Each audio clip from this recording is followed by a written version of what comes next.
राधे राधे प्यारे भक्तों, मनुष्य के जीवन में कई बार ऐसे पल आते हैं जब वह अपनी भावनाओं और विचारों को साझा करने के लिए बेचैन हो उठता है। उसे लगता है कि ऐसा करने से उसका मन हल्का हो जाएगा, लेकिन क्या हर बात को बाहर कह देना सच में सही होता है? क्या कुछ बातें ऐसी भी होती हैं जिन्हें गुप्त रखना ही समझदारी होती है? कुरुक्षेत्र के युद्ध भूमि में जब चारों ओर शंखनाद गूंज रहा था, जब हर दिशा में युद्ध की आहट थी, तब श्री कृष्ण ने अर्जुन को इसी उलझन से बाहर निकाला। उन्होंने अर्जुन को जीवन के 7 ऐसे गुप्त सूत्र बताए जिन्हें किसी भी व्यक्ति को, यहां तक कि अपने सबसे प्रिय से भी साझा नहीं करना चाहिए। ये सूत्र केवल शब्द नहीं थे, ये जीवन की गहरी नीति थे जो इंसान को हर कठिनाई से बचा सकते हैं। तो आइए जानते हैं क्या हैं भगवत गीता के वे 7 गुप्त मंत्र जिन्हें छिपाकर आप अपने जीवन के सबसे बड़े विजेता बन सकते हैं। एक दिन कुरुक्षेत्र के उसी युद्ध क्षेत्र में श्री कृष्ण अपने सारथी बने अर्जुन के साथ बैठे थे। अर्जुन शांत दिखाई दे रहे थे, लेकिन उनके भीतर एक गहरा द्वंद्व चल रहा था। उनके मन में सवालों का तूफान उठ रहा था। श्री कृष्ण ने अर्जुन की ओर देखा और धीमे स्वर में पूछा, हे पार्थ, क्या सोच रहे हो? तुम्हारा मन इतना व्याकुल क्यों है? अर्जुन ने गंभीर होकर कहा, हे माधव, क्या हर बात को मन में ही रखना उचित है? कभी कभी ऐसा लगता है कि अगर मैं अपनी सारी भावनाएं और विचार व्यक्त कर दूं तो मेरा मन हल्का हो जाएगा। श्री कृष्ण मुस्कुराए और बोले, हे अर्जुन, यही सोच मनुष्य का सबसे बड़ा भ्रम है। ये संसार उन लोगों को सबसे ज्यादा कष्ट देता है जो दिल से सरल होते हैं और वाणी से लापरवाह होते हैं, जो बिना सोचे समझे अपनी हर बात, हर भावना, हर योजना और हर दुख दूसरों के सामने प्रकट कर देते हैं। याद रखो, जैसे धन को तिजोरी में सुरक्षित रखा जाता है, वैसे ही कुछ बातों को मन में रखना ही बुद्धिमानी है। क्योंकि बोलना हर कोई जानता है, लेकिन चुप रहना एक कला है, और जो इस कला में निपुण हो जाता है उसे कोई भी पराजित नहीं कर सकता। श्री कृष्ण ने गहरी सांस ली और आगे कहा, हे पार्थ, आज मैं तुम्हें भगवत गीता के उन 7 गुप्त मंत्रों के बारे में बताऊंगा जिन्हें तुम्हें अपने सबसे प्रिय व्यक्ति से भी साझा नहीं करना चाहिए, क्योंकि अगर ये बातें बाहर आ गईं तो लोग तुम्हें तुम्हारे ही शब्दों से कमजोर कर देंगे। तो चलो मैं तुम्हें बताता हूं वे 7 गुप्त बातें जिन्हें अगर तुमने अपने भीतर सुरक्षित रख लिया तो जीवन की कोई भी परेशानी तुम्हें छू भी नहीं पाएगी।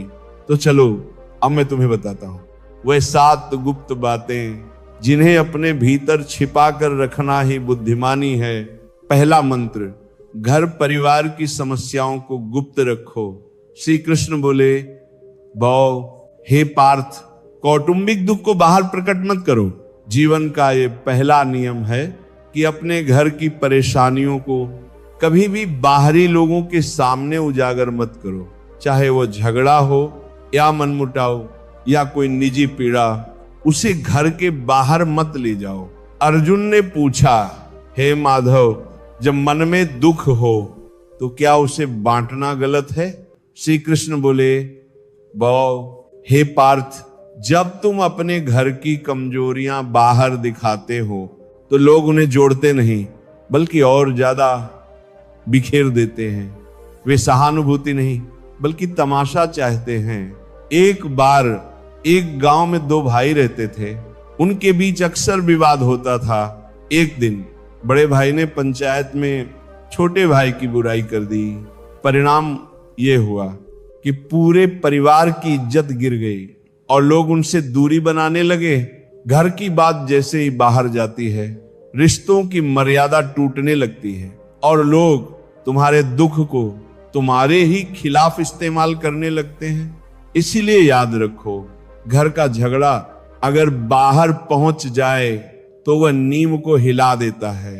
चाहे हालात कितने भी कठिन क्यों न हो, अपनी घर की बातें केवल अपनों तक ही सीमित रखो, क्योंकि बाहरी दुनिया मरहम नहीं लगाती, वह तो घाव पर नमक छिड़कती है। दूसरा मंत्र है, अपनी कमाई और धन को गुप्त रखो। श्री कृष्ण बोले, बौ हे पार्थ, अपने धन को कभी प्रकट मत करो। ये दूसरा और अत्यंत महत्वपूर्ण नियम है कि अपनी आय, अपनी संपत्ति या अपनी सफलता का दिखावा मत करो। उन्होंने उदाहरण दिया, एक राजा था जिसे अपनी संपत्ति पर बहुत गर्व था। उसने अपने खजाने के द्वार सबके सामने खोल दिए। कुछ ही दिनों में पड़ोसी राज्यों को इसकी खबर मिल गई और उन्होंने आक्रमण कर दिया। राजा का सारा खजाना लूट लिया गया और वह खाली हाथ रह गया। धन जितना छिपा होता है उतना ही सुरक्षित रहता है। उसका प्रदर्शन करना खुद को खतरे में डालना है। कुछ लोग मदद के बहाने आएंगे, कुछ तुम्हें नीचा दिखाने की कोशिश करेंगे और कुछ सिर्फ ईर्ष्या करेंगे। इसलिए याद रखो, धन का सबसे बड़ा रक्षक उसका गुप्त रहना है।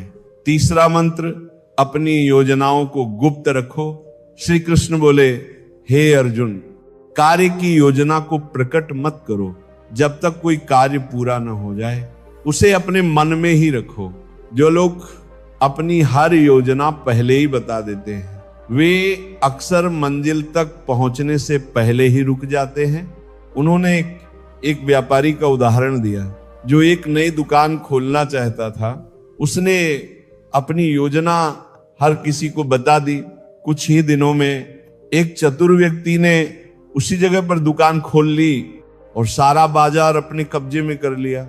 जब व्यापारी पहुंचा तब तक बहुत देर हो चुकी थी। हर विचार एक बीज की तरह होता है, अगर उसे बोने से पहले ही सबको दिखा दोगे तो कोई उसे कुचल देगा या तुमसे पहले उसका फल ले जाएगा। योजना की असली शक्ति उसकी खामोशी में होती है। इसलिए जब तक काम पूरा न हो चुप रहो। अपने इरादों को, अपने अगले कदम को केवल अपने तक ही सीमित रखो, क्योंकि ये संसार तुम्हारी योजना की रक्षा नहीं करेगा और न ही तुम्हारी असफलता की जिम्मेदारी लेगा। चौथा मंत्र, अपनी कमजोरियों को गुप्त रखो। श्री कृष्ण बोले, हे पार्थ, अपनी दुर्बलता को कभी प्रकट मत करो। जिस दिन तुमने अपनी कमजोरी किसी और को बता दी उसी दिन तुमने अपनी हार की पहली सीढ़ी चढ़ ली। अर्जुन ने पूछा, हे केशव, क्या हम अपने प्रियजनों से भी अपनी पीड़ा साझा न करें? श्री कृष्ण मुस्कुराए और बोले, हे पार्थ, प्रियजन अक्सर तब तक साथ रहते हैं जब तक तुम्हारी शक्ति उन्हें लाभ देती है, लेकिन जैसे ही तुम्हारी कमजोरी सामने आती है वही लोग या तो दूर हो जाते हैं या फिर पीठ पीछे वार करते हैं। एक योद्धा था जिसे तीरों से डर लगता था। उसने ये बात अपने सबसे करीबी साथी को बता दी। कुछ समय बाद वही साथी दुश्मनों से जा मिला और युद्ध में सबसे पहले तीर उसी योद्धा की ओर चलवाए, क्योंकि उसे पता था कि वार कहां करना है। इसलिए याद रखो, कमजोरी क्राग कायले तब तक तुम्हारी ताकत है जब तक वह केवल तुम्हें पता हो। पांचवा मंत्र, अपने दान का बखान मत करो। श्री कृष्ण बोले, हे पार्थ, दान का प्रचार मत करो। जो दान मुंह से बोला जाए वह पुण्य नहीं बल्कि अहंकार बन जाता है। जब तुम मदद करके उसका दिखावा करते हो तो वह सेवा नहीं बल्कि स्वार्थ बन जाता है।